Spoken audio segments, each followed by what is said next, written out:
ਮੌਸਮ ਦੇ ਵਿੱਚ ਲੋਕਾਂ ਨੂੰ ਇਹ ਹੁੰਦਾ ਵੀ ਚੱਲ ਬਾਵਾਸੀਰ ਦਾ ਇਲਾਜ ਤਾਂ ਅਸੀਂ ਕਰਾ ਲਿਆ, ਇਦਾਂ ਕਰਦੇ ਹਾਂ ਵੀ ਪਕੌੜੇ ਖਾ ਲਈਏ, ਮੀਟ ਖਾ ਲਈਏ, ਫਿਸ਼ ਖਾ ਲਈਏ, ਕਿਉਂਕਿ ਹੁਣ ਮੌਸਮ ਥੋੜਾ ਠੰਡਾ ਹੋਣਾ ਸ਼ੁਰੂ ਹੋ ਜਾਂਦਾ ਹੈ। जैसे आप प्रोटीन ज़्यादा डाइट लेते हैं, कैल्शियम लेते हैं, एक रीज़न वो भी है कब्ज़ का, उससे भी पाइल्स बनता है। तो मेरा कहने का मतलब ये है, अगर आप प्रोटीन लेते हैं ज़्यादा मात्रा में ना लें, कम लें, कैल्शियम भी लेते हैं, जितना आपको नीड है बॉडी को उतना ही लें। ਅਕਸਰ ਅਸੀਂ ਰਾਤ ਨੂੰ ਸੌਣ ਲੱਗੇ ਦੁੱਧ ਪੀਂਦੇ ਹਾਂ, ਸਾਨੂੰ ਉਹ 'ਚੋਂ ਕੈਲਸ਼ੀਅਮ ਵੀ ਮਿਲ ਜਾਂਦਾ ਹੈ ਨਾ, ਆਪਾਂ ਕਹਿੰਦੇ ਹੋਲਿਸਟਿਕ ਮੀਲ ਆ, ਉਹ ਫਿਰ ਦੁੱਧ ਵੀ ਨਾ ਪੀਣ। आप पेशेंट सोचता है कि डॉक्टर साहब को तो मैंने ट्रीटमेंट करा ही लिया है, अब मैं जो मर्जी खा सकता हूँ, ऐसा नहीं है। यहाँ पूरा पंजाब से भी बहुत जगह से दवाई ली, अपने यूपी से भी दवाई लेके आया था मैं, वहाँ से भी मुझे कोई रिस्पॉन्स नहीं मिला। आज मैं चेक कराने आया था, एकदम नॉर्मल है, कोई दिक्कत नहीं। मैं डॉक्टर साहब को थैंक यू भी बोलूँगा। फेसबुक पे देख के डॉक्टर साहब के पास आया था। ਸਤਿ ਸ਼੍ਰੀ ਅਕਾਲ, ਤੁਸੀਂ ਦੇਖ ਰਹੇ ਹੋ ਜਗਬਾਣੀ ਟੀਵੀ। ਮੈਂ ਸਤਿੰਦਰ ਸਿੰਘ ਖਹਿਰਾ ਇੱਕ ਵਾਰ ਫਿਰ ਤੋਂ ਲੁਧਿਆਣਾ ਆ, ਔਰ ਲੁਧਿਆਣਾ ਜਿਹਨੂੰ ਕਹਿ ਲਿਓ ਪ੍ਰੋਕਟੋਲੋਜਿਸਟ ਬਾਵਾਸੀਰ ਦਾ ਹਸਪੀਟਲ ਹੈ, ਔਰ ਇਹ ਪੰਜਾਬ ਦੇ ਵਿੱਚ ਇਹਨਾਂ ਦੀ ਲੜੀ ਚੱਲਣ ਡਈ ਹੈ। ਇਹਨਾਂ ਨੇ ਬੜੇ ਸਾਰੇ ਹਸਪੀਟਲ ਖੇਡਿਆ ਸੀ, ਬੜੀਆਂ ਸਾਰੀਆਂ ਇੰਟਰਵਿਊ ਮੈਂ ਵੀ ਕੀਤੀਆਂ ਨੇ, ਪਰ ਬਾਰ-ਬਾਰ ਮੈਂ ਇਹ ਗੱਲ ਕਹਿ ਰਿਹਾ ਵੀ ਮੇਰੇ ਤੇ ਜੇ ਯਕੀਨ ਨਹੀਂ ਹੈਗਾ, ਉਹਨਾਂ ਲੋਕਾਂ 'ਤੇ ਯਕੀਨ ਕਰਿਓ ਜਿਹੜੇ ਇੱਥੋਂ ਠੀਕ ਹੋ ਕੇ ਜਾਂਦੇ ਨੇ। ਹਾਲਾਂਕਿ ਕਿਉਂਕਿ ਮੇਰਾ ਤਾਂ ਕੰਮ ਹੈ, ਮੈਂ ਰੋਜ਼ ਕਰਦਾ ਹਾਂ, ਤੇ ਡਾਕਟਰ ਸਾਹਿਬ ਦਾ ਵੀ ਕੰਮ ਹੈ। ਡਾਕਟਰ ਸਾਹਿਬ ਸਤਿ ਸ਼੍ਰੀ ਅਕਾਲ। ਸਤਿ ਸ਼੍ਰੀ ਅਕਾਲ। ਡਾਕਟਰ ਰਾਹੁਲ, ਤੁਹਾਨੂੰ ਪਤਾ ਹੀ ਹੋਵੇਗਾ। ਅੱਛਾ ਡਾਕਟਰ ਸਾਹਿਬ, ਤੁਸੀਂ ਅੱਜ ਮੇਰੇ ਨਾਲ ਗੱਲ ਕਰਦੇ ਸੀ ਵੀ ਆਪਾਂ ਆਹ ਚੀਜ਼ ਦੇ ਉੱਤੇ ਗੱਲ ਕਰਾਂਗੇ, ਉਹ ਚੀਜ਼ ਦੇ ਉੱਤੇ ਤਾਂ ਗੱਲ ਅਸੀਂ ਕਰਨੀ ਆ। ਹੁਣ ਮੌਸਮ ਬਦਲਦਾ ਨਾ, ਮੌਸਮ ਦੇ ਵਿੱਚ ਲੋਕਾਂ ਨੂੰ ਇਹ ਹੁੰਦਾ ਵੀ ਚੱਲ ਬਾਵਾਸੀਰ ਦਾ ਇਲਾਜ ਤਾਂ ਅਸੀਂ ਕਰਾ ਲਿਆ, ਇੱਦਾਂ ਕਰਦੇ ਹਾਂ ਵੀ ਪਕੌੜੇ ਖਾ ਲਈਏ, ਮੀਟ ਖਾ ਲਈਏ, ਫਿਸ਼ ਖਾ ਲਈਏ, ਕਿਉਂਕਿ ਹੁਣ ਮੌਸਮ ਥੋੜਾ ਠੰਡਾ ਹੋਣਾ ਸ਼ੁਰੂ ਹੋ ਜਾਂਦਾ ਜੀ। ਤਾਂ ਮੈਂ ਸ਼ੁਰੂਆਤ ਹੀ ਉੱਤੋਂ ਕਰ ਲੈਣਾ ਵੀ ਆਹ ਜਿਹੜਾ ਪ੍ਰੋਟੀਨ ਇਨਟੇਕ ਆ, ਵੈਸੇ ਤਾਂ ਤੁਸੀਂ ਦੱਸਦੇ ਹੋਵੋਗੇ ਵੀ ਘੱਟ ਕਰੋ, ਤੇ ਜੇ ਵਿਚਾਰਾ खांदा तो कितना खावे? देखो जी, उसका क्या होता है ना, अकॉर्डिंग टू वेट लिया जाता है प्रोटीन भी, है ना, ऐसा नहीं है। जैसे आप प्रोटीन ज़्यादा डाइट लेते हैं, कैल्शियम लेते हैं, एक रीज़न वो भी है कब्ज़ का, उससे भी पाइल्स बनता है। तो मेरा कहने का मतलब ये है, अगर आप प्रोटीन लेते हैं ज़्यादा मात्रा में ना लें, कम लें, कैल्शियम भी लेते हैं, जितना आपको नीड है बॉडी को उतना ही लें। साथ में जैसे कब्ज़ की प्रॉब्लम रहती है तो साथ में आप कुछ फाइबर डाइट ज़्यादा लें, लिक्विड चीज़ ज़्यादा लें, गुनगुना पानी ज़्यादा पिएँ, ठीक है, फ्रूट ज़्यादा लें, सीजनल फ्रूट्स लें जो सीजन में जो आते हैं। ਸੀਜ਼ਨ ਵਿੱਚ ਜੋ ਆਤੇ ਹੈ। ਅੱਛਾ ਕੈਲਸ਼ੀਅਮ ਦੀ ਤੁਸੀਂ ਗੱਲ ਕੀਤੀ ਆ, ਅਕਸਰ ਅਸੀਂ ਰਾਤ ਨੂੰ ਸੌਣ ਲੱਗੇ ਦੁੱਧ ਪੀਂਦੇ ਹਾਂ, ਸਾਨੂੰ ਉਹ 'ਚੋਂ ਕੈਲਸ਼ੀਅਮ ਵੀ ਮਿਲ ਜਾਂਦਾ ਹੈ ਨਾ, ਆਪਾਂ ਕਹਿੰਦੇ ਹੋਲਿਸਟਿਕ ਮੀਲ ਆ, ਉਹ ਫਿਰ ਦੁੱਧ ਵੀ ਨਾ ਪੀਣ। नहीं, दूध तो पीजिए।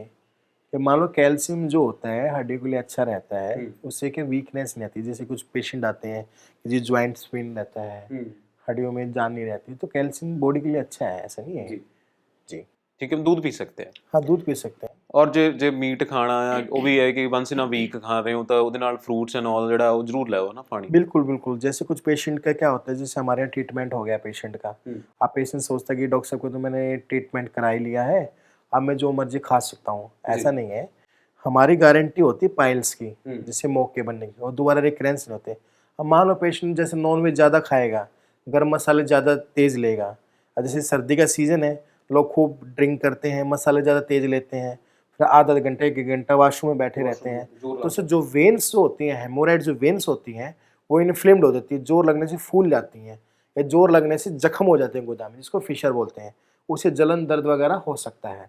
तो मेरी यही रिक्वेस्ट है कि अगर जिसने हमारे पास इलाज करा चुके हैं, फिर भी आप अपना कब्ज़ का ध्यान रखें, पानी ज़्यादा पिएँ, सलाद लें, लिक्विड चीज़ ज़्यादा लें, और जिस चीज़ से आपको नुकसान होता है, जिस चीज़ से आपको एलर्जी, वो चीज़ मत लें आप। ਜੀ ਅੱਛਾ, ਹੁਣ ਇਹ ਤਾਂ ਹੋ ਗਿਆ ਸੀ ਵੀ ਤੁਸੀਂ ਪ੍ਰੋਟੀਨ ਜੇ ਖਾਣਾ ਤੇ ਕਿੱਦਾਂ ਖਾਣਾ। ਇੱਕ ਸਵਾਲ, ਕਿਉਂਕਿ ਅੱਜ ਅਸੀਂ ਟੌਪਿਕ ਰੱਖਿਆ ਸੀ IRC। IRC है ਕੀ ਹੈ वैसे? देखो जी, IRC जो है एक जर्मन टेक्नोलॉजी है, जो हमारे यहाँ हॉस्पिटल में है। कुछ छोटे मोटे से क्लिनिक भी कहते हैं कि हमारे पास भी IRC है, बट उनके पास IRC नहीं है। वो क्या करते हैं, कोटरी के जरिए ट्रीटमेंट करते हैं, जिसको बोलते हैं अग्निकर्म, उसको बोल देते हैं IRC। हमारे IRC अग्निकर्म की होता है, क्योंकि थोड़ा सा टेक्निकल हो गया। अग्निकर्म होता है, कार्बस का पार्ट्स होता है अग्निकर्म।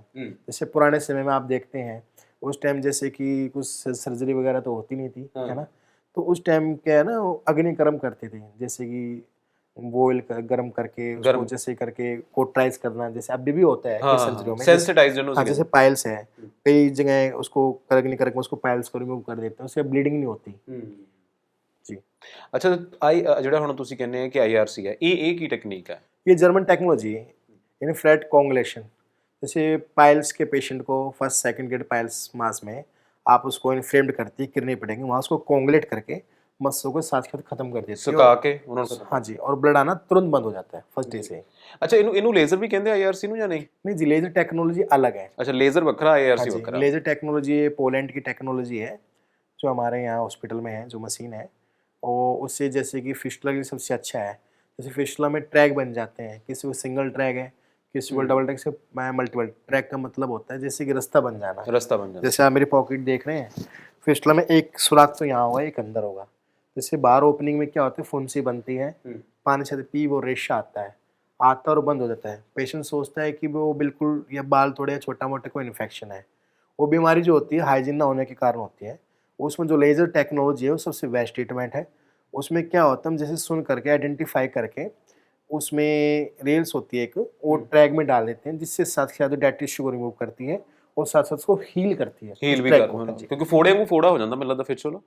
हाँ, फोड़ा बोल सकते हैं। ਅੱਛਾ ਚਲੋ ਆਪਾਂ ਫਿਰ ਠੰਡੀ ਮਸ਼ੀਨ ਵੀ ਹੁਣ ਤੁਸੀਂ ਕਿਉਂਕਿ ਲੇਜ਼ਰ ਵੀ ਦੱਸਤਾ ਵੀ ਇੱਥੇ ਕਾਰੇਗਾ ਆਈਆਰਸੀ ਦੱਸਦੇ ਵੀ ਵਾਵਾ ਸਿੱਧੇ ਮੌਕਿਆਂ ਦੇ ਉੱਤੇ ਆ ਤੇ ਠੰਡੀ ਮਸ਼ੀਨ ਕਹਿੰਦੇ ਤੇ ਜ਼ਿਆਦਾ ठंडी मशीन जी क्रायोथेरेपी है। आप गूगल पे भी सर्च कर सकते हैं, यूट्यूब पे भी दे सकते हैं। क्रायोथेरेपी पाइल्स में first second third 4 grade piles में, उसमें ठंडी मशीन से हम -186 डिग्री सेल्सियस पे मस्सों को स्वेलिंग को ख़त्म कर देते हैं और मस्से वहीं पे श्रिंक होके ख़त्म हो जाते हैं। ਜੀ ਮਤਲਬ ਹੁਣ ਜੇ ਬੰਦਾ ਤੁਹਾਡੇ ਕੋਲੇ ਆਉਂਦਾ ਆ ਤਾਂ ਤੁਸੀਂ ਕਿੱਦਾਂ ਚੂਜ਼ ਕਰਦੇ ਵੀ ਇਹਦੀ ਆਈਆਰਸੀ ਹੋਣੀ ਆ, ਇਹਨੂੰ ਠੰਡੀ ਮਸ਼ੀਨ ਦੇਣੀ ਆ ਜਾਂ ਇਹਨੂੰ ਲੇਜ਼ਰ ਦੇਣਾ? वो अकॉर्डिंग टू डिजीज होता है सर। ਅਕੋਰਡਿੰਗ ਟੂ अब डिसीज। हाँ, कभी किसी पेशेंट को पाइल्स भी होती है, किसी पेशेंट को फिस्टुला होता है, किसी को फिशर होता है, किसी को पोलैप्स होता है, किसी को जेनिटल वार्ड्स होते हैं। सब में अलग अलग प्रॉब्लम होती है। हर एक पेशेंट में एक ही अप्रोच नहीं हो पाती, उसमें सब में अलग अलग ट्रीटमेंट दिया जाता है। ऐसा ਅੱਛਾ ਇੱਕ ਗੱਲ ਮੈਂ ਵੀ ਸੁਣੀ ਆ ਵੀ ਡਾਕਟਰ ਸਾਹਿਬ ਇੱਕ ਆਪਾਂ ਨਾ ਕਹਿੰਦੇ ਆ ਵੀ ਅਣਗਹਿਲੀਆਂ ਬਹੁਤ ਕਰ ਲੈਂਦੇ ਖਾਸ ਕਰਕੇ ਅਸੀਂ ਪੰਜਾਬੀ, ਸਾਡੇ ਕੋਲੇ ਜਦੋਂ ਟਾਈਮ ਨਹੀਂ ਹੁੰਦਾ ਅਸੀਂ ਕਹਿੰਦੇ ਚੱਲ ਕੱਲ ਦਵਾਈ ਲੈ ਲੈਂਦੇ, ਪਰਸੋਂ ਦਵਾਈ ਲੈ ਲੈਂਦੇ। ਮੈਂ ਆਫ ਦਾ ਕੈਮਰਾ ਆਪਾਂ ਜਦੋਂ ਗੱਲ ਵੀ ਅਸੀਂ ਡਾਕਟਰ ਸਾਹਿਬ ਨਾਲ ਮੈਂ ਕਰ ਰਿਹਾ ਸੀਗਾ ਤੇ ਇਹ ਇੱਕ ਗੱਲ ਤੁਸੀਂ ਕਹਿੰਦੇ ਸੀਗੇ ਵੀ ਮੈਂ ਇਥੋਂ ਪੇਸ਼ੈਂਟ ਭੇਜੇ ਆ, ਤੁਸੀਂ ਹੁਣ ਵੀ ਜੇ ਇਲਾਜ ਦੀ ਗੱਲ ਕਰੀਏ ਤੁਸੀਂ ਕਹਿੰਦੇ ਸੀ ਵੀ ਫਸਟ ਗ੍ਰੇਡ ਸੈਕੰਡ ਗ੍ਰੇਡ ਦਾ ਇਲਾਜ ਆ ਤੇ ਥਰਡ ਗ੍ਰੇਡ ਕੀ ਹੈ? देखो जी, थर्ड ग्रेड जो होती है, जैसे लैटिंग करते समय पेशेंट जब जोर लगाता है, प्रेशर के कारण जो मौके होते हैं, जिसको मस्से बोल सकते हैं या पाइल्स मास या मौके आप पंजाबी लैंग्वेज, वो बाहर आ जाते हैं। ठीक है, उसमें से ब्लड भी आ सकता है, कभी ब्लड आते के बंद हो जाता है, कई बार उसमें सूजन दर्द भी हो सकता है, कई बार जैसे आप लैटिंग करके खड़े होते तो अंदर चले जाते हैं, कई बार हाथ से पुश करके अंदर करना पड़ता है, तो थर्ड ग्रेड पाइल्स कहलाती है वो। ਤੇ ਇਹ ਤੋਂ ਬਾਅਦ ਕੈਂਸਰ? कैंसर जरूरी नहीं जी थर्ड ग्रेड है 4 ग्रेड पाइल्स में हो, फर्स्ट ग्रेड में भी हो सकता है अंदर ही अंदर, ਅੱਛਾ ਮਤਲब कि यार पता भी ना लगे? पता भी नहीं लगे। कुछ पेशेंट ऐसे आते भी हैं जिनको हमारे पास खाली नॉर्मली चेकअप के लिए आते हैं, पर हम देखते हैं तो उनको कार्सिनोमा मैलिग्नेंसी है, पाइल्स मास जो होता है उसकी ग्रोथ पाती है ज़्यादा, हार्डनेस पत्थर जिसमें से गंदगी गंदा बदबू निकल जाना और हार्डनेस होती है, पहचान ही होती है कैंसर की जी। अच्छा कैंसर जो हो जाए तो ਉਹਦਾ ਇਲਾਜ ਹੈਗਾ? देखो जी, हमारे यहाँ तो ट्रीटमेंट है नहीं, उसके लिए आप PGI वगैरह दिखाइए, उस पर ट्रीटमेंट कीजिए। नहीं वैसे मैं ओवरऑल पूछना भी डॉक्टर साहब इलाज हो सकता है? देखो जी, हमारे यहाँ कैंसर के तो देखो जी अभी तक तो हमें लगता नहीं इलाज है। बाकी कीमोथेरेपी वगैरह होती है, उससे टाइम पीरियड कुछ समय बढ़ जाता है पेशेंट का, है ना। ਤੁਸੀਂ ਅਣਗਹਿਲੀ ਨਾ ਕਰੋ, ਜੇ ਤੁਹਾਡੇ ਫੋੜਾ ਵੀ ਹੁੰਦਾ, ਫਿੰਸੀ ਵੀ ਹੁੰਦੀ ਆ ਜਾਂ ਬਾਰ-ਬਾਰ ਤੁਹਾਨੂੰ ਲੱਗਦਾ ਵੀ ਉੱਤੇ ਇਹ ਮੁਆਦ ਆਉਂਦਾ, ਪੀਕ ਜਿਹਨੂੰ ਅਸੀਂ ਕਹਿੰਦੇ ਆ, ਰੇਸ਼ਾ ਕਹਿੰਦੇ ਆ, ਉਹ ਆਉਂਦਾ ਨਾ ਤੇ ਜ਼ਰੂਰ ਚੈੱਕ ਕਰਾਓ ਕਿਉਂਕਿ ਸਾਨੂੰ ਇਹ ਗੱਲ ਛੋਟੀ ਜਿਹੀ ਲੱਗਦੀ ਆ, ਇਹ ਹੈ ਬਹੁਤ ਨੁਕਸਾਨ ਵਾਲੀ। ਅੱਛਾ ਡਾਕਟਰ ਸਾਹਿਬ ਪਾਣੀ ਕਿੰਨਾ ਪੀਣਾ ਚਾਹੀਦਾ, ਜਿੱਦਾਂ ਪਾਣੀ ਕਿਵੇਂ ਪੀਣਾ ਚਾਹੀਦਾ ਤੇ ਕਿੱਦਾਂ ਪੀਣਾ ਚਾਹੀਦਾ? देखो जी, ये आपका अच्छा क्वेश्चन है। अब जैसे आप देख रहे हैं, आप भी एसी में बैठे हैं, एसी में बैठे हैं, एसी में जो इंसान बैठते हैं ना वो पानी कम पीते हैं, है ना। अब जैसे थोड़ा धूप वगैरह में पसीना जब ज़्यादा आता है, पसीना जब निकलता है ना बॉडी में से, उससे प्यास भी ज़्यादा लगती है, क्योंकि उसमें जो हमारे जो बॉडी के अंदर जो होते हैं ना, जैसे सोडियम की कमी हो जाती है ना, पोटेशियम की कमी हो जाती है बॉडी में, एंटीऑक्सीडेंट की कमी हो जाती है, मल्टीविटामिन की कमी हो जाती है जी।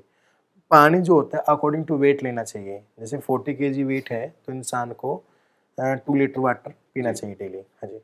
अच्छा मतलब 40 kg है तो 2 लीटर पीना चाहिए, जिदा हुन 60 kg है 3 लीटर, 60 kg 70 4 लीटर, हाँ 3.5 लीटर, 3.5 लीटर।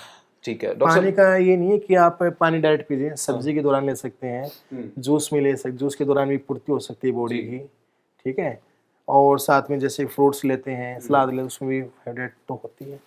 ਅੱਛਾ ਪਾਣੀ ਤੇ ਹੋ ਗਿਆ, ਪਾਣੀ ਤੁਸੀਂ ਇਹ ਜ਼ਰੂਰੀ ਨਹੀਂ ਕਿ ਬੋਤਲਾਂ ਨਾਲ ਹੀ ਲੈਣਾ, ਮੈਂ ਦੇਖਿਆ ਤੁਹਾਡੀ ਬੋਤਲ ਭਰੀ ਹੋਈ ਆ ਵੈਸੇ ਸਾਡਾ ਸਾਰਿਆਂ ਦਾ ਅੱਜਕੱਲ ਕੰਮਕਾਰ ਇਹੀ ਹੋ ਗਿਆ ਵੀ ਅਸੀਂ ਏਸੀਆਂ 'ਚ ਬੈਠਦੇ ਆ ਤੇ ਪਾਣੀ ਘੱਟ ਹੁੰਦਾ ਆ। ਅੱਛਾ ਇੱਕ ਚੀਜ਼ ਹੁੰਦੀ ਵੀ ਅਕਸਰ ਅਸੀਂ ਕਹਿੰਦੇ ਵੀ ਨਾਰੀਅਲ ਪਾਣੀ ਲੈ ਲਓ, ਨਾਰੀਅਲ ਪਾਣੀ ਆਲਟਰਨੇਟਿਵ ਆ ਪਾਣੀ ਦਾ? वो भी है, साथ में उसमें जो होता है पोटेशियम होता है, पोटेशियम बहुत अच्छा रहता है बॉडी के लिए। हाँ जी। ਨਹੀਂ ਮਤਲਬ ਜੇ ਆਪਾਂ ਕਹਿ ਲਈਏ ਜਿੱਦਾਂ ਹੁਣ ਆਪਾਂ H2O ਆ ਤੇ ਉਹ ਜਿਹੜਾ ਪਾਣੀ ਆ ਤੇ ਉਹ H2O ਦਾ ਆਲਟਰਨੇਟਿਵ ਹੋ ਸਕਦਾ? अल्टरनेटिव नहीं है उसमें। क्या होता है, एक तो जैसे पानी आप देख रहे हैं, ये पानी की बोतल नॉर्मल सी है ना, आप कुछ patient supply mind don't mind, जैसे कि उस पानी वैसा आता है, कई तरह से पूरा अल्कलाइन नहीं होता पानी, ਅਲਕਲਾਈਨ ਨਹੀਂ ਹੁੰਦਾ, एसिडिक भी होता है। ਐਸਿਡਿਕ ਵੀ ਹੁੰਦਾ। पानी का जो वाटर लेवल हो वो 7 pH लेवल होना चाहिए, अल्कलाइन होना चाहिए। हाँ जी, 7 pH लेवल से जो नीचे तो एसिडिक में आ जाता है वो। ਐਸਿਡਿਕ में आ जाता है। और जो नारियल पानी होता है, जैसे कि आपने देखते हैं डेंगू का हो जाए या और कुछ प्लेटलेट्स कम हो जाए, आप बोलते हैं कि नारियल पानी उसमें लीजिए, पोटेशियम ज़्यादा रोटी पी लीजिए, पोटेशियम ज़्यादा होता है। ਅੱਛਾ ਡਾਕਟਰ ਸਾਹਿਬ ਇੱਕ ਚੀਜ਼ ਇਹ ਵੀ ਆ ਵੀ ਕਿਉਂਕਿ ਡਾਈਟ ਹਰ ਬਿਮਾਰੀ ਦਾ ਕਹਿੰਦੇ ਇਲਾਜ ਆ ਨਾ, ਜੇ ਬਵਾਸੀਰ ਦੀ ਗੱਲ ਕਰੀਏ ਜਾਂ ਫਿਸ਼ੂਲਾ ਦੀ ਜਾਂ ਇਸ ਇਹਨਾਂ ਬਿਮਾਰੀਆਂ ਦੀ ਗੱਲ ਕਰੀਏ ਤੇ ਕਿੱਦਾਂ ਦੀ ਡਾਈਟ ਜਿਹੜੀ ਆ ਜਿਹੜੀ ਉਹ ਕੀ ਹੋ ਸਕਦੀ, ਬਚਾਅ ਹੋ ਸਕਦਾ? देखो बचाव तो ऐसे है सर, पाइल्स का अलग है, फिस्टुला का अलग है। ਪਰ ਇੱਕ ਕੰਪਲੀਟ ਡਾਈਟ ਦੱਸਣੀ ਹੋਵੇ ਜਿਹੜੇ ਸਾਨੂੰ ਤੁਹਾਨੂੰ ਦੇਖ ਰਹੇ ਕਿਉਂਕਿ ਮੋਟਾ उसमें देखो जी, आप जैसे सुबह उठते हैं, मॉर्निंग में गुनगुना पानी पीजिए, थोड़ा मेडिटेशन कीजिए, व्यायाम कीजिए, एक्सरसाइज कीजिए, उसका थोड़ा गुनगुना पानी पीने के बाद थोड़ा जैसे फ्रूट्स वगैरह एप्पल्स वगैरह ले सकते हैं। दिन में थोड़ा ब्रेकफास्ट थोड़ा हैवी ले, और दिन के टाइम में आप जैसे कि लंच करते हैं, लंच के समय थोड़ा और लाइट, डिनर थोड़ा और लाइट। ਵਾਕਈ ਡਾਕਟਰ ਸਾਹਿਬ ਮੇਰੀਆਂ ਤਾਂ ਸਾਰੇ ਜਿਹੜੀਆਂ ਸਮੱਸਿਆਵਾਂ ਜਾਂ ਮੇਰੇ ਦਿਮਾਗ 'ਚ ਚੱਲ ਰਹੇ ਸੀ ਕੁਐਸਚਨ ਉਹ ਤਾਂ ਪੂਰੇ ਹੋ ਗਿਆ ਤੇ ਤੁਹਾਡੇ ਦਿਮਾਗ 'ਚ ਜੇ ਕੋਈ ਕਿੱਦਾਂ ਹੋਵੇ ਕਿਉਂਕਿ ਯਾਰ ਹੁੰਦਾ ਵੀ ਐਕਸਪਰਟ ਨੂੰ ਜ਼ਿਆਦਾ ਪਤਾ ਹੁੰਦਾ ਵੀ ਆਹ ਗੱਲ ਜਿਹੜੀ ਅਸੀਂ ਜ਼ਰੂਰ ਕਰਨੀ ਆ। देखो जी, मैं एक बात कहना चाह रहा हूँ, काफ़ी पेशेंट आते हैं और ये चीज़ को नहीं समझ पाते हैं कि फ़ोन भी करते हैं कि डॉक्टर साहब आप ट्रीटमेंट क्या देंगे, बार बार ये पूछते हैं। तो मैं बार बार ये बताता हूँ आपके चैनल के माध्यम से, हमारे यहाँ बिना ऑपरेशन के इलाज होता है, बिना चीर फाड़ के, बिना टाके के, bloodless treatment, painless treatment.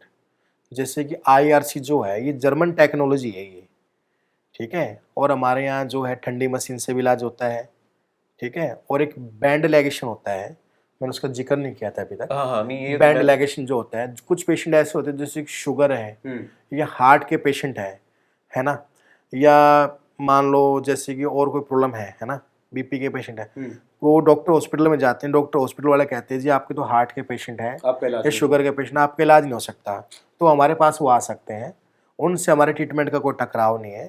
Band लेगेशन एक छल्ला होता है, उससे जो मस्सों में बैंड कर देते हैं, जिससे कि मस्से 2 डेज में या 3 डेज में फॉल डाउन हो जाते हैं, अपने आप झड़ जाते हैं, फॉल डाउन सूख जाते हैं, हैं और 3 से 7 डेज के बीच में फॉल आउट हो जाते हैं, सूख के निकल जाते हैं। यहाँ पूरा पंजाब से भी बहुत जगह से दवाई ली, अपने यूपी से भी दवाई लेके आया था मैं, वहाँ से भी मुझे कोई रिस्पांस नहीं मिला सर। आज मैं यहाँ आके बहुत ही खुश हूँ, कोई दिक्कत नहीं है। कितना समय हो गया इलाज हुए?